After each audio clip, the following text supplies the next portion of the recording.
Well, trade policies and a whole series of other things ended up taking a lot of those textile jobs and some other jobs in furniture and moving them offshore. And so the manufacturing industry in Southern Virginia collapsed. However, there was a manufacturing work ethic there. And with some workforce development, creativity, and with some strong marketing, in Virginia, we've been able to get manufacturers to come back in. Foreign manufacturers like IKEA, the furniture manufacturer, building the first North American production plant in Southern Virginia. It's a different kind of manufacturing. It tends to be heavier machinery and maybe fewer number of employees. It's more mechanized, and the jobs take more training, but they also pay better. And so we're seeing new kinds of manufacturing come into our state, and Ohio's seeing the same thing. What the Obama administration, the first thing they did was, in the stimulus bill, a huge investment was made in green technology. So $180 billion of loan guarantees for private entities that are going to try to find green energy solutions, as well as other grants as well. Toledo, in this area, in this state, had kind of a nascent industry in solar going all the way back into the 1980s. For a while in the 1980s, America was leading the world in solar production, but then other nations did a better job and we fell behind. But that expertise in Toledo continued to exist, and with investments from the stimulus, I was just reading an article within the last 2 weeks in the New York Times about the Toledo solar industry coming up very strong. So again, you've got the manufacturing work ethic, and we know that manufacturing needs to be done. It's going to take us getting serious as a nation about making investments in green energy technologies, but the White House has worked with Governor Strickland on some new energy projects in other parts of Ohio as well. I think you're going to continue to see, as an energy and climate bill goes forward, much discussion about investments in green energy that would be perfect in Ohio. You've got manufacturing, but the other thing you got in Ohio is you got agriculture. An awful lot of green energy is going to be in the ag sector, in production of biodiesel and other things, other fuel mechanisms that can help us replace carbon-based fuels. And Ohio should have an expertise on the ag side as well for new energy production. Chairman, I'd like to thank you for the summary that you've given on a lot of the policy of President Obama, but I was really hoping to hear today a little bit more about what you are doing as chairman of the DNC to help build this infrastructure, this grassroots that it talks about in your bio, because, I have very limited knowledge about what the DNC does on a day-to-day basis other than funding political, campaigns. In Ohio, obviously, it's a very important state. So what are you doing in Ohio, whether it's Get Out the Vote or what other projects are you doing in Ohio? Thank you for asking me that question. And I really appreciate it. So here's what the DNC does. People think of the DNC, it's in Washington, they raise funds, and that's kind of the way I thought about the DNC. The DNC under President Obama is really focused upon the success of the president's agenda. The things he campaigned for, we want to help maximize the chance that we can pass it, and we want to maximize our ability to elect Democratic candidates who will be supportive in moving the nation forward. So we do a couple of things.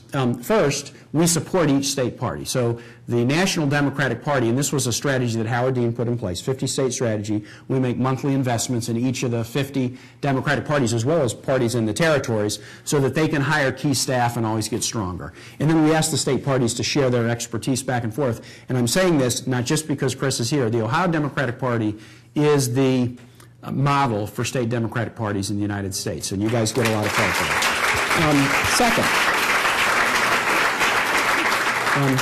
Second, in addition to investing in state parties, we're doing something very unique, which is we've built up a grassroots organization all around the United States called Organizing for America. Came out of the campaign, Obama for America, volunteers, heavily canvassing, making phone calls, traveling to other states. I went to 15 states, but I bet there's OFA members here in this room who went to more states than I did to help in the election. Our strategy was, boy, when we finished the election, and we had 13 million people who were part of Obama for America, we said, let's not just leave them on the sidelines as we try to govern. Let's try to engage them in governing. And so we now have nearly 300 full-time community organizers all over the United States, including about 10 here in Ohio, that are located all around the state. Their job is to energize all the volunteers who were part of the Obama campaign, first around policy, to energize volunteers to help push Congress so we can pass a stimulus, to energize volunteers around health insurance reform, to energize volunteers if we need to push hard for Justice Sotomayor's approval last summer we did. But we are also asking those volunteers now that we're in the midterm year, get energized around the midterm elections. Go out and door-to-door canvass and make phone calls just like in the presidential year to convince folks that these midterms are important. 3 weeks ago, we started with a national canvass that had nearly 20,000 volunteers going door-to-door, largely talking to the 15 million first-time voters from 2008 that we registered and that turned out to vote in the presidential election. Of that 15 million, 780,000 are right here in Ohio. What we know about that 15 million surge from 08 is that their norm in a midterm election, only 30% of them would vote. So we'd lose 10.5 million and only keep 4.5 million. But we feel like if we go door to door, working in tandem with the state party and working in tandem with candidates, we go door to door to those first-timers who voted because of a loyalty to the president but might not see the importance of the midterms. We explain the importance of it. We do it from June all the way through November. We can increase their turnout significantly. If we just increase it to 40%, that's not fantastic, but that's 1.5 million votes. That's 80,000 more votes in Ohio that we can put to the service of our candidates. So we are heavily about grassroots politics. We will put $50 million into the midterms, either investing in the parties and candidates or building this program to contact first-time voters. And that is the strategy that we intend to use to help the president get his agenda passed, but also to make sure that partners get elected who will work to continue to move the nation forward. Thanks.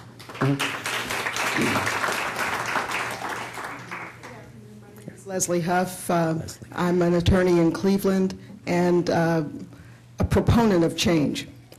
I was one of the volunteers who helped in 2008 at the Democrats' gathering to create their platform here in Cleveland, Ohio, and it was great to host it. How do you use that platform today? How do you compare what's being accomplished with what the goals and the issues are that are represented in the platform? Fantastic question. So within the DNC, we do have a resolutions committee that tends to look at resolutions, but also look at platform provisions and then ask ourselves, okay, are we true to them? Is the White House moving forward on them? So we do use it a little bit like a big picture to-do list or blueprint for things that we want to do. The aspect of the platform work that you were involved in and that others were involved in that we've probably worked on most has been a little bit around the process side. So I have had a change commission that I appointed trying to come up with a set of rules and regulations to improve the presidential nominating procedure, which came out of that platform. It came out of the convention. So remember in 2008, all the states were leapfrogging over each other to go earlier and earlier and earlier, both on the Democratic and the Republican side. We're working, and this is one where I'm working with Chairman Steele on the Republican side because we have a lot of similar interests here, to try to push back the timing, to not have states leapfrog over each other, to improve some of the processes in the caucus states, and also to reduce the influence of the superdelegates in the presidential nomination process on the Democratic side. This was what the convention sent to me as a mandate, and I'm working on trying to make that happen. It's not easy. It's hard to go up to a superdelegate and say, hey, guess what? Thank you, but in 4 years, we don't want you around. So, you know, we're having to kind of figure out how to do all of that. But we are using what the platform committee forwarded to us to try to make some fundamental changes to, you know, kind of improve small d democracy within the presidential nominating contest. Okay, great. Thank you. Today at the City Club of Cleveland, we have been listening to the Honorable Tim Kaine, Chairman of the Democratic National Committee. Thank you, Mr. Chairman. Thank you, ladies and gentlemen. This forum is now adjourned.